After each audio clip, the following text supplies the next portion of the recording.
Sir ఊరు తెరిస్తే అబద్ధాలే మాట్లాడి అబద్ధాలతో బతకాలన్న ఆలోచన ఇంకెంతకాలం చేస్తారో నాకు తెలియదు. ఈరోజు ఎస్ఆర్ఎస్పి కానీ శ్రీపాద ఎల్లంపల్లి కానీ ఇవన్నీ ప్రాజెక్టులు, ఈ ప్రాజెక్టులకు feeder channels. Speaker sir, Medigadda, Sundilla, Annaram బ్యారేజ్ల నుంచి చుక్క నీరు తీసుకోకపోయినా గోదావరి జలాలతోని ఏ రకంగా నీళ్లు తీసుకురావాలనో ఈరోజు మల్లన్న సాగర్ కావచ్చు, లేకపోతే ఈయనే ఆ స్వామి మల్లన్న సాగర్కి ఎక్కడి నుంచి నీళ్ళు వస్తాయి? నువ్వేదో పెద్ద చదువు చెప్తారు, మీ లక్ష పార్తే. కానీ మీరు ఏదైతే లిఫ్టులు పంపులు పెట్టి కూలగొట్టిన దానికి సంబంధం లేదు. శ్రీపాద ఎల్లంపల్లి లేకపోతే శ్రీరామ్ సాగరు ఇవన్నీ ప్రాజెక్టులు మీ తాతల కాలంలో కట్టిన కాంగ్రెస్ ప్రాజెక్టులు. ఆ ప్రాజెక్టులతో ఈరోజు మల్లన్న సాగర్ కావచ్చు, రంగనాయక సాగర్ కావచ్చు, కొండపోచమ్మ కావచ్చు, నువ్వు కట్టినవి లేకపోయినా కూడా, నువ్వు కూలిపోయినా కూడా ప్రాజెక్టులకు నీళ్ళు ఇవ్వడానికి ఉంది. మీరు లేని అబద్ధాలతోని లేకపోతే మేడిగడ్డ దగ్గర కట్టిందో, సుందిల దగ్గర కట్టిందో, అన్నారం దగ్గర కట్టిన మీరు పంపులు లిఫ్టులతో కొల్లగొట్టిన 1,00,000 కోట్ల రూపాయల ప్రాజెక్టు గుండు సున్నా లేకపోయినా నీళ్లు ఇవ్వచ్చు. తప్పుదారు పట్టించకండి. రెండవది, ఈరోజు మీరు పదే అక్కడ లగచర్లలో జరిగిందంటున్నారు అధ్యక్ష.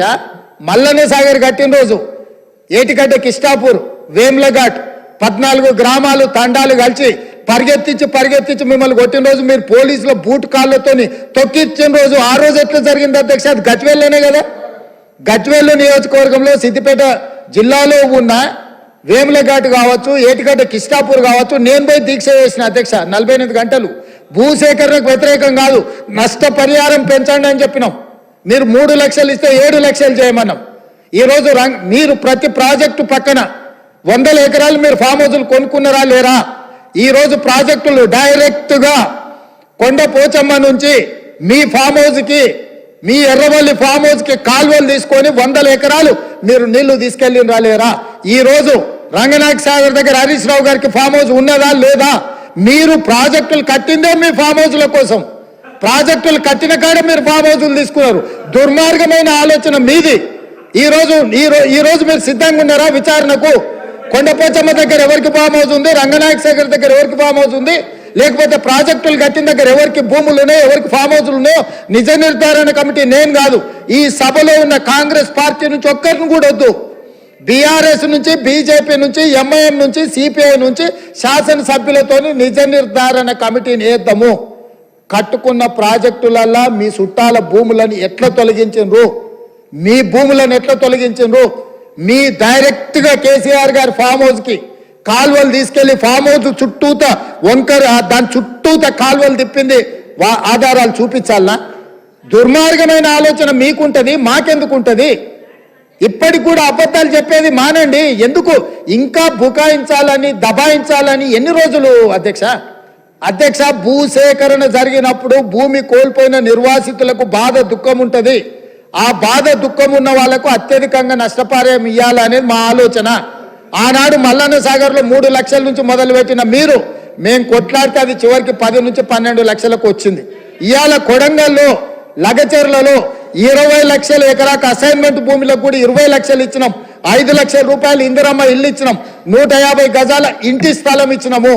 ఈ రోజు one of the best package మేము కొడంగల్ ఇస్తే, మీ మాజీ ఎమ్మెల్యే మీరు పర్సనల్గా వెళ్ళి మీరు ఏమైనా చేయండి, అధికారులను చంపండి, మేము చూసుకుంటామని చెప్పింది పబ్లిక్ డొమైన్లు ఉంది.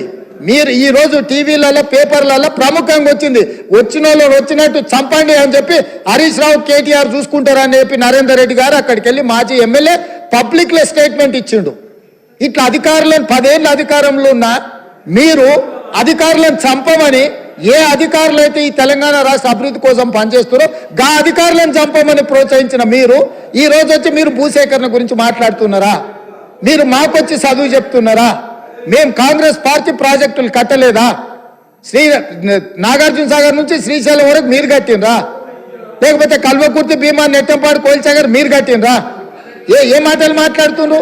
కమిషన్ల కోసము ప్రాజెక్టుల రీడిజైనింగ్ పేరు మీద 36,000 కోట్ల రూపాయల విలువ ఉన్న ప్రాణహిత చేవెళ్ల ప్రాజెక్టును కాళేశ్వరం పేరు మీద 1,50,000 కోట్లకు అంచనాలు పెంచిండ్రు. ఇప్పటి వరకు మీరు అధికారం దిగిపోయే నాటికి 1,02,000 కోట్ల రూపాయల బిల్లులు చెల్లించిండ్రు. మీరు అత్యంత అవినీతికి పాల్పడ్డ ప్రాజెక్టు మీద ఈరోజు విచారణ 1 మ్యాన్ కమిషన్ ఎంక్వైరీ జరుగుతుంది. మీరు చెప్పిన ప్రజల సెంటిమెంట్ అయిన పవర్ ప్రాజెక్టులు విద్యుత్తు ముసుగులో 1,000 కోట్ల రూపాయలు కూలగొడితే ఈరోజు కమిషన్ రిపోర్ట్ ఇచ్చింది. మీరు ఫ్రాడ్ చేసిండ్రు, ఫ్రాడ్కి వీళ్ళని శిక్షించమని 1 మ్యాన్ కమిషన్ సుప్రీంకోర్టు వరకు పోయి కొట్లాడారు.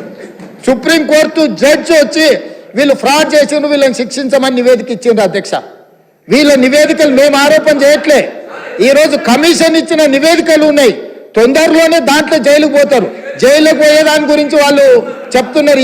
ఇప్పుడు ఏ విచారణ సంస్థ విజిలెన్స్ అండ్ ఎన్ఫోర్స్మెంట్ నివేదిక ఇచ్చింది ఈరోజు కాళేశ్వరం మీద. ఆ నివేదికలు వచ్చే సభలో ఇదే సభలో పెట్టి చర్చ పెడదాం. ఎవరెవరు ఏ రకంగా ప్రాజెక్టు రీడిజైనింగ్ పేరు మీద ఎట్లా కొల్లగొట్టిండో వాటి అన్నిటిని తీసుకొద్దాం. అధ్యక్ష, ఇవాళ వీళ్ళు ఎంతసేపు ఉన్నా మేము అబద్ధాలని చెప్తాం. ఆనాడు 2013 భూసేకరణ చట్టం ఉంటే దాన్ని కాదని జీవో నెంబర్ 123 అని కొత్త జీవో, కొత్త రాజ్యాంగం కనిపెట్టి బయింగ్ అండ్ సెల్లింగ్ ప్రాసెస్ లో ఒక నోడల్ ఆఫీసర్ని పెట్టాం, డబ్బులు ఇస్తాం, భూములు గుంజుకుంటాం అని చెప్తే కోర్టు కొట్టేయలేదా? కోర్టు మిమ్మల్ని తిట్టలేదా? ఎన్ని నోటిఫికేషన్లను రద్దు చేసింది? ఈరోజు బలవంతంగా రైతుల భూములను గుంజుకున్నది మీరు. ఒకటే మాట